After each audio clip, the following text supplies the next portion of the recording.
You're listening to the Adventure Sports Podcast. We talk with adventurers from around the globe to bring you the inspiration and motivation you need to get started in the outdoors or to keep you moving if you're already there. Now here's your host, Curt Linville.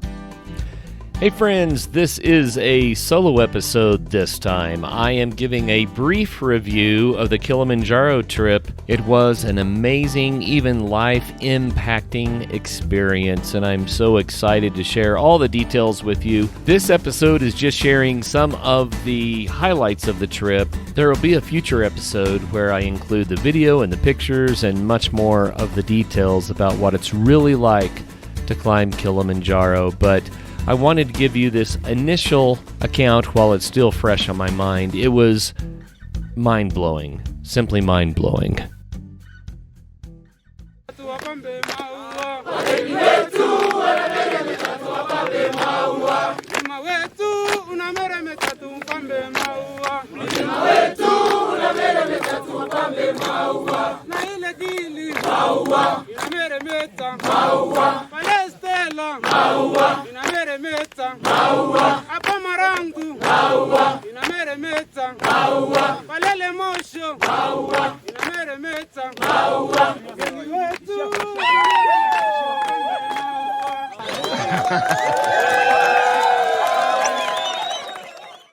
So how do you measure the success of an expedition?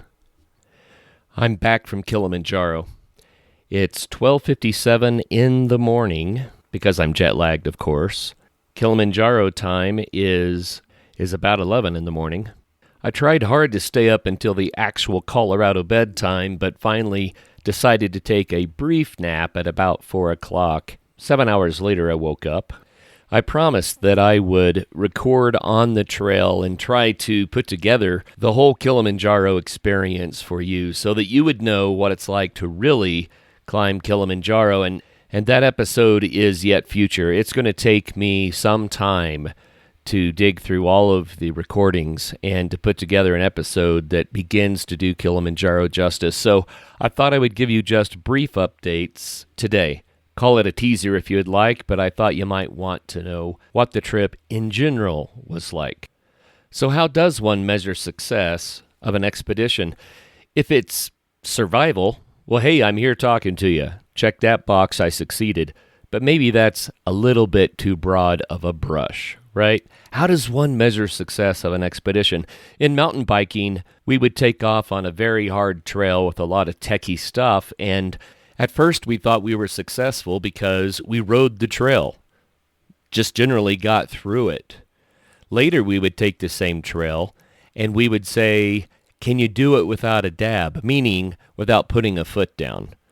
So we would work really hard to ride the trail without even putting a foot down, which means you had to clean every feature and you had to get through it without a dab. And if you did that, then we said we were successful. But then it goes on and it says, well, what if we could do the trail without a dab and we could do it faster? And so we started using Strava to race our own ghosts to see if we could do it faster and faster and faster and faster.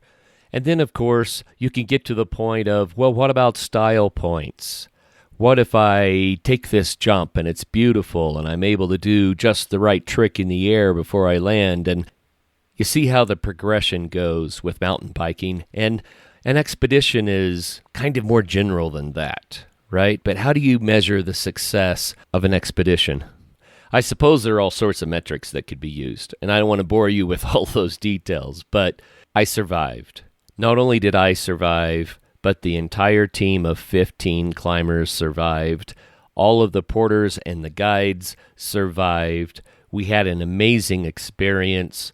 You know, I heard someone talking about book reviews a while back, and he broke down the experience of reading books into 7 different categories, talking about if a book was a great book, a good book, a lousy book. You know, he had 7 different categories. His highest category, if I remember correctly, was there was a time in my life before I had read this book, and now I can see a time in my life after which I have read this book. It's as if the book was so insightful, so impactful, so life-altering that it now stands as a mile marker, an accomplishment, a changing point, a rite of passage even in your life. There was the me before the book, and now there's the me after the book. For me, climbing Kilimanjaro falls into that category. There was the Curt before he climbed Kilimanjaro, and there is the Curt after he climbed Kilimanjaro.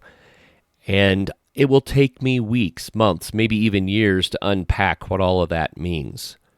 I just know that I went, I climbed, and somehow I changed. We spent 5 days scrambling all over Kilimanjaro to acclimate to the altitude, and then we had our summit night, and we summited this beast of a mountain and hiked down about 7,000 vertical feet before we could put our head on the pillow. The next day we did another 7,000 plus vertical feet straight down the mountain to find the gate to the national park, where we were picked up and we were finally off of Kilimanjaro. It was a surreal experience for me. In the beginning, I noted that the vegetation was different. I didn't know what anything was. I didn't recognize a single flower. The rocks were different. Some looked familiar, but they were very, very different. Some mix of Kilimanjaro volcanic puke and a lot of sedimentary rocks that appeared to have formed under the seafloor in some ancient epoch. The first night on Kilimanjaro, I went out of my tent and I looked at the stars, and to the north, I saw constellations I knew, my old friends, but I noticed something shocking. Polaris, the North Star, the beacon that had guided me through so many nights in the wilderness, was under the horizon, not to be seen. I knew where it was because I know how to find it, but it was gone. It was no longer in the sky to guide me. And then I looked to the south, and what I saw was shocking. It was a mystery. I did not recognize a single constellation. None of my old friends were in the southern sky. But I saw the Milky Way galaxy, and not the arm that we see in the northern hemisphere, which is glorious, but in the southern hemisphere, we're actually looking into the heart of the Milky Way. You can see the arm and the galactic center. My mind was kind of blown by that. And some wild canine also approached the camp and made some yipping noises that sounded kind of like the stranger noises that a coyote makes, but I didn't know what kind of an animal this was.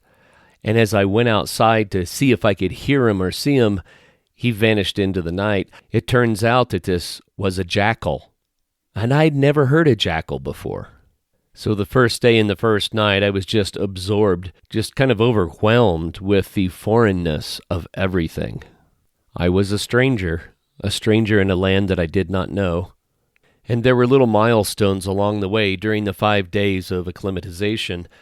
One was when we hiked up to over 14,440 feet. We stopped right there at 14,439 feet, and we drew a line. We scratched a line in the dirt on the trail, and then we stepped over it. Why this particular number? What's so special about 14,439 feet? Well, that's the height of Mount Elbert, which is the tallest peak in Colorado, which is the highest that those of us on the expedition had ever climbed. Stepping over that line was like stepping into brand new territory. We were now higher than we could be in Colorado. Then there was the milestone of stepping over 15,000 feet, actually getting into a whole new thousands range of elevation. Getting into camp each evening, having hiked at elevation for 6 to 8 hours, also seemed like a bit of an accomplishment.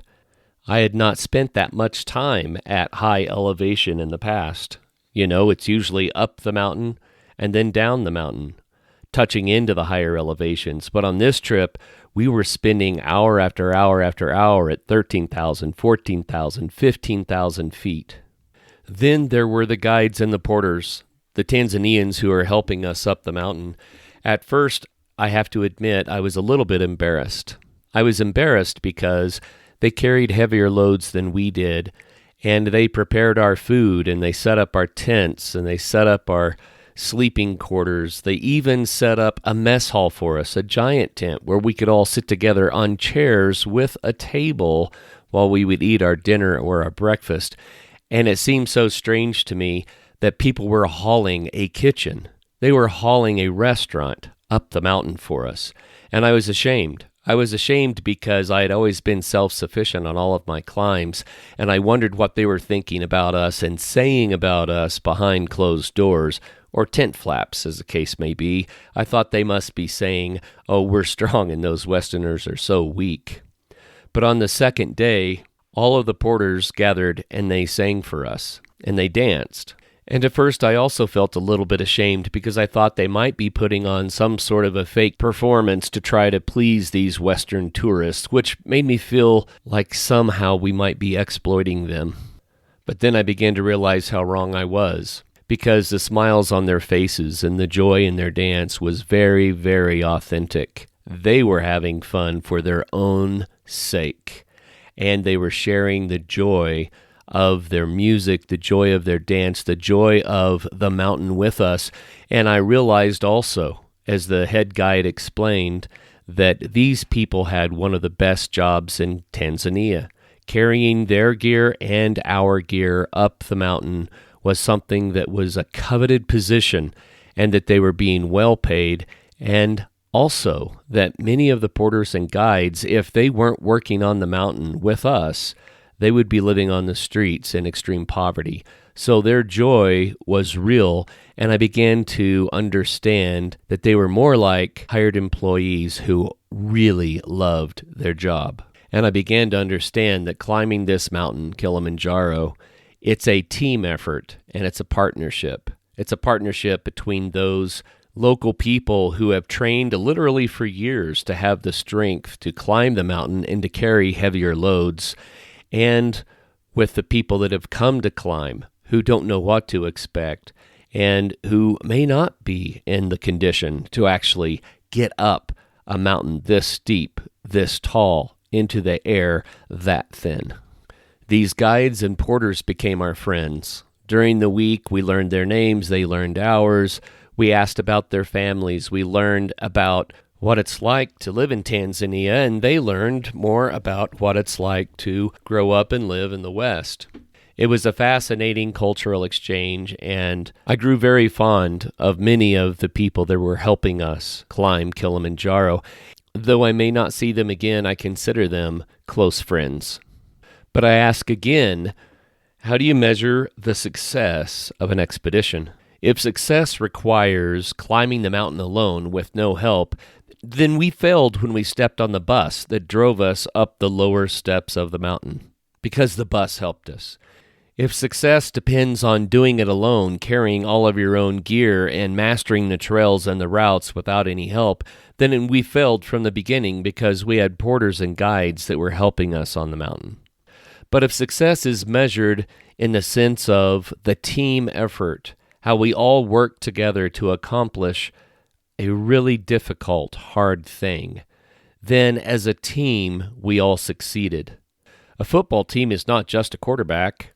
A football team is not just the center or the fullback or the halfback or the tight end. A football team is a team that works together to win. And I realize that Kilimanjaro is not an individual effort. It's actually too big for that. Yes, people with the right training and gear and expertise and experience could climb Kilimanjaro solo, if they were allowed, but you are required to hire the porters and the guides, and that's probably wise. It keeps people from getting hurt on a mountain that could do very real harm. So I had to accept that Kilimanjaro was a team effort, not only because of these wonderful, happy, supportive, joyful guides and porters that were helping us along our way, but also because there were 15 of us that had come to climb Kilimanjaro from all over the world, and we all wanted to do it together for a common cause. We had 3 people from South Africa. We had 2 people from the United Kingdom. We had people from Texas, a guy from Oklahoma, several from Colorado, and we had convened in Tanzania to meet each other, some of us, for the very first time, and to do a big and very difficult thing together as a team. I said in an earlier episode that the youngest man on the team was, I believe, 45, and that the oldest was 72 or something like that. Well, the team had changed a little bit. Some of the younger generation had joined, so we had 3 young men with us, and the rest were in their 40s, 50s, 60s, and 70s. But this was an older group of men by and large, and many of the men there had never climbed a mountain before. Kilimanjaro was their first attempt at getting up a mountain, and they chose the roof of Africa, the highest peak in Africa on the whole continent. It's also the highest freestanding mountain in the world, meaning it's not part of a mountain range, it's a freestanding mountain, and it's about the 3rd or 4th most prominent peak on Earth. They chose that to learn how to climb mountains. So how do you measure the success of an expedition? If it's friendships gained, people met, people loved, bonds formed, learning about other people's lives, then this was a smashing success. My fellow climbers became very, very close friends, and I'm so thankful for having known them on Kilimanjaro. But we weren't climbing Kilimanjaro just for our own personal satisfaction. We were doing it for a common cause. We See Hope. We See Hope is a NGO that helps children and entire communities in rural Africa to have the opportunity for better lives. And it's not by giving handouts. Quite to the contrary. They provide training and skills, empower the local people to succeed and to pull themselves out of difficult situations into lives of opportunity and success.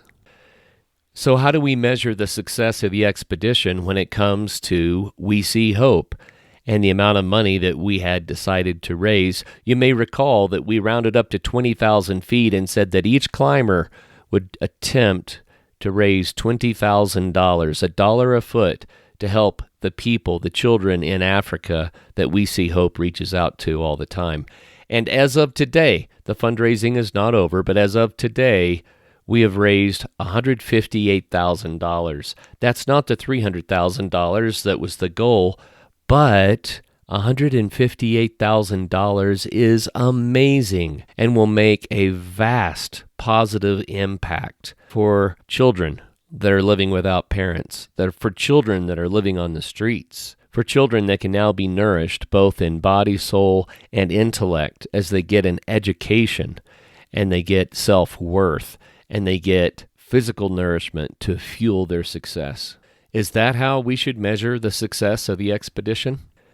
Perhaps the success of an expedition is better measured by the comeback stories, by the people who had life circumstances that may have kept them from ever climbing again. And there were several of these comeback stories in our group.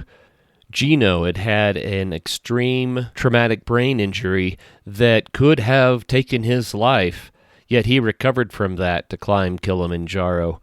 Nick had a foot that had been crushed, and the doctors wanted to amputate it, but Nick had talked them into surgery after surgery after surgery to try to put it back together. And Nick was climbing on his foot that was full of titanium, and there were still bones out of place, pointing in the wrong direction. I was climbing on a leg that had been mostly paralyzed for a year, and I was also climbing on a foot that had been injured and had kept me from being active on my feet for over 2 years. Come to find out, many in the group had suffered extreme concussions that they had to recover from. There were other injuries that I'm sure they didn't even share. And such is life. You don't get through this life unscathed. It's not about getting through this life without any hardships. It's about overcoming the hardships that are presented. So if we measure the success of the expedition based on the comeback stories, then it was a smashing success. One more measurement might be what percentage of the group actually summited, and amazingly enough, this ragtag collection of people with varying degrees of experience, most of us actually older than the average people that would attempt such a mountain, 100% of us summited. The lead guide told us later that that was very rare, that it's not expected for a group that size to have 100% success, much less a group as old as we were. But we were determined, we were supporting each other, and we had a big enough why. On a personal level, I think I had been expecting to measure my success on a few metrics. For one, I wanted to climb the mountain without taking any Diamox. Diamox is a medication that helps to ward off the altitude sickness that can incapacitate people at such elevations. For two, I wanted to climb the mountain carrying my own pack without extensive help being necessary. I didn't want someone to lift me up the mountain or to carry my pack for me. And I think, to be really candid, I also wanted to be able to help others around me get up the mountain, to encourage them as I went. Looking back on that, all of these smacked of a little bit of pride. The reality was that I was on a team. It was a team effort from the beginning, and I needed to recognize that as a team we would succeed or fail together. Let me tell you what happened on summit night. Parties climb at night to the summit of Kilimanjaro for several reasons, one of them simply being weather. As the sun heats the air around Kilimanjaro and it begins to rise, the air pressure drops in these rising masses of air, and they form clouds and storms that torment the peak during the day. So climbing at night means that you can summit before the clouds appear. You can see the views, you can escape the weather, and you get to see the sunrise over Africa from over 19,000 feet above sea level, which of course is a remarkable experience. So we hiked into the high camp, and then we dropped off some gear and did an acclimatization hike even higher, up to about 16,000 feet, and then we came back down. We ate some food, and then we tucked ourselves in for a nap, kind of late afternoon, and we got up at 10 o'clock at night after our rest to start the climb up Kilimanjaro. We ate more food, we put on our gear, and we started climbing sometime around 11:30 at night. We proceeded to climb through the night, and it was very cold. At the lower elevations, the wind was blowing at probably 20 knots, and the temperatures were below freezing. As we continued to climb deeper into the wee hours of the morning into higher and higher elevations, the temperatures plummeted colder and colder and colder, and the wind gusts increased until they were around 40 knots based on how it felt compared to riding my motorcycle. It was very dark, and we had on headlamps, and we were marching in a tight line, taking baby steps, just one tiny step after the other, at a moderately slow pace, just slowly ascending the mountain. And at first it seemed frustrating to be moving so slowly, but soon as we got to higher elevations, it became impossible to go any faster. And somewhere between 17 and 18,000 feet, the guides began singing songs in Swahili and making loud noises to try to keep the hikers awake. They knew what happened to hikers who were exhausted both physically from lack of sleep and also physically from the exertion of climbing, but also impacted by the thin air. People become hypoxic, and they literally fall asleep on their feet as they climb. So the guides were yelling and singing and cheering us on to try to keep everyone awake and engaged in the climb. And this is when something very strange happened to me that I have difficulty explaining. All of the singing and the whooping and the hollering and the cheering sounded like it was at the end of a very long tunnel, even though the guides were right beside me. In addition to that, I began to feel hypnotized by the headlamps and by the stepping and the flashing of light and the swinging back and forth of backpacks. But even more strangely, I began to hallucinate a little bit, and it probably is because I had entered into some sort of a dream state. We've all had the dream where we're trying to run, but we can't run, our limbs won't work, we feel like we're stuck in molasses or concrete and just can't move. I started dreaming that my muscles were doing that very thing while climbing up the mountain. Although I was still in line, step after step, walking up this mountain, I was having these sorts of hallucinations. I think part of the reason for this is that at the previous break that we had taken, and these breaks are very, very short, I had run off to go use the restroom, and I came back and I wanted to get pictures of all the climbers and their headlamps, and so I did a little bit of recording and photography, but then the group started gearing up and moving off again, and I had not had any food, I had not had any water, and it was so difficult to drink water while climbing because every single step was a major exertion. Even reaching up to adjust my cap or my hood would leave me breathless for several steps. It was amazing how the slightest change in the rhythm would cause you to no longer be able to get enough oxygen. So the group started moving again, and I grabbed my hydration pack hose and I tried to suck a few gulps of water before I started going up the mountain, and I found that the hose had frozen. There was no water to be had. So I decided I would just have to wait until the next stop when I could dig in my pack for some water and a bite of food. But by the time the next stop came, I was already hallucinating. When the group stopped at about 18,000 feet, I found one of the guides and said that I needed water, and together we dug through my pack. Also, they realized that I was bonking hard, and so Nema, one of the lady guides on the trip, found some powdered sugar. I suspect it also had some electrolytes in it, and she dumped it in my water bottle and shook it up. And then she had me shoot about half of that water bottle full of this sugary solution.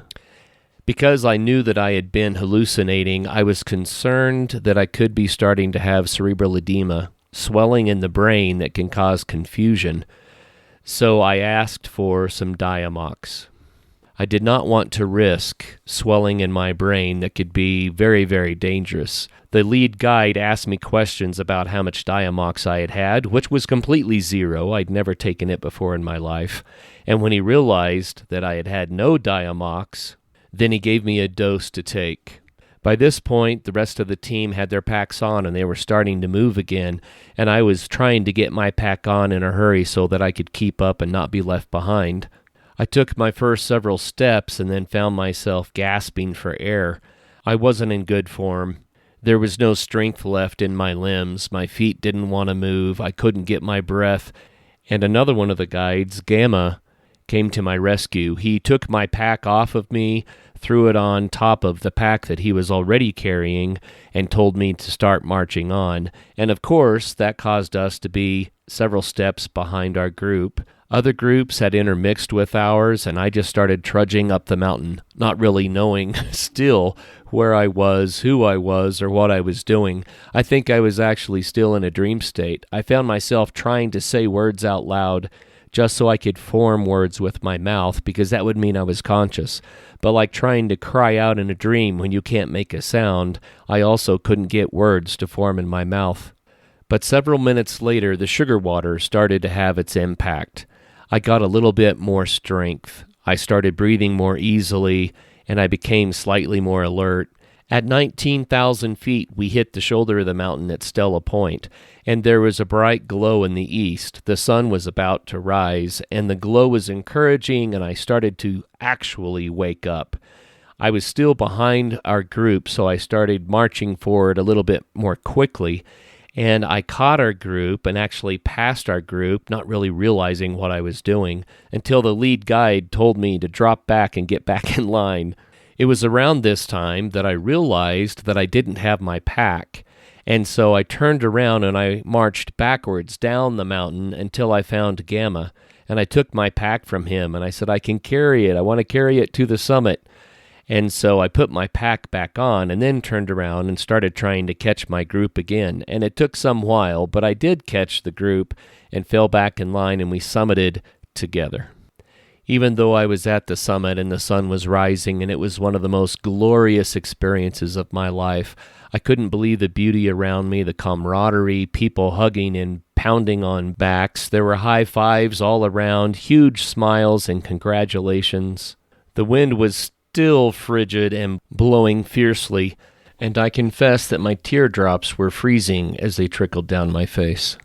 But I had such a mix of emotions. I had gone somewhere mentally that I had never been before. I was dreaming as I climbed, and the hallucinations left me unsettled, and then the realization that Gamma had taken my pack. He had climbed probably around 1,000 vertical feet with my load. I felt like I had both succeeded in something incredibly hard, and also at the same time I had failed, because Gamma, this strong, strong man, had carried my load for me. Our time on the summit was fairly brief. We took some pictures. We looked around at the views. We watched the sun rise over the glaciers that are still on Kilimanjaro. But then I noticed that 2 of my teammates were having some medical issues. They were wearing oxygen and panting, and we knew it was time to get them off the mountain. There are a lot more details to that story, which I may share part of later, but suffice it to say that we descended the mountain quickly, and now the sun was up, and we dropped 4,000 feet to get back to our high camp. One of our team was evacuated by a helicopter from this point to try to get to lower elevation quickly, and there was another group of our team that opted to pay for a helicopter to expedite getting on down the mountain. It was a very intense and very difficult climb. So we were back at our tents, we were back at camp, and all we wanted to do was maybe grab a bite of food and collapse on our beds and go to sleep. But wisely, the guide said no naps, no one was allowed to sleep. We had to quickly eat some food, gear up, and continue the descent. While it seemed pretty harsh, they wouldn't let us rest. They made us continue on down. Later looking on it, I realized that our camp was at 15,500 feet.